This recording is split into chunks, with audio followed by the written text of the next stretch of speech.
குற்றங்கடிதல் வியவர்க்க எஞ்ஞான்றம் தன்னை நயவர்க்க நன்றி பயவா வினை. குறளன ஈரடிவென்பா திருவள்ளுவரிடம் சென்னா போதார். விளக்கம்: எக்காலத்திலும் தன்னைத்தானே மிக உயர்வாக எண்ணி வியப்பாக மதித்து கொள்ளக்கூடாது. நன்மை தராத செயலை தான் ஒருபோதும் விரும்பவும் கூடாது. இதை ஒரு வார்த்தையில் சுருக்கமாக சொல்ல வேண்டுமானால் வியப்பம், விருப்பம். ஏதோ அடுத்து வருகின்ற ஒளிப்பதிவில் தற்பெருமை பற்றி ஒரு காட்சியுடன் வேடிக்கையாக காண்பிக்கப்படுகிறது. நன்றி, வணக்கம்.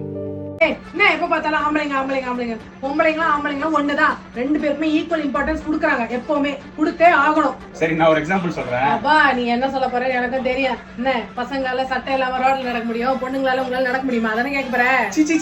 அவ்வளவு கேவலமான எக்ஸாம்பிள்லாம் நான் சொல்ல மாட்டேமா. ஒரு 4 எக்ஸாம்பிள் சொல்றேன். அதுலயே தெரியும் ஆம்பளை பெருசா பொம்பளை பெருசான்ட்டு.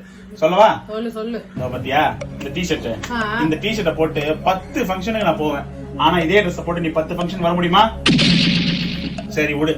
என் ஃப்ரெண்ட்ஸ் கிட்ட சம்பந்தமே இல்லாம 5 மணி நேரம் பேசுவேன். உன்னால பேச முடியுமா? சரி, அதெல்லாம் விடு. ஊரெல்லாம் போய் என் மாமியார் ரொம்ப நல்லவங்க, என் மாமியார் ரொம்ப நல்லவங்கன்னு சொல்லுவேன். என்னால சொல்ல முடியுமா? ஏமா எல்லாத்தையும் விடுமா. கடைசியா ஒன்னே ஒண்ணு கேக்குறேமா. தப்பே பண்ணாம நான் சாரி கேப்பமா. உன்னால முடியுமா?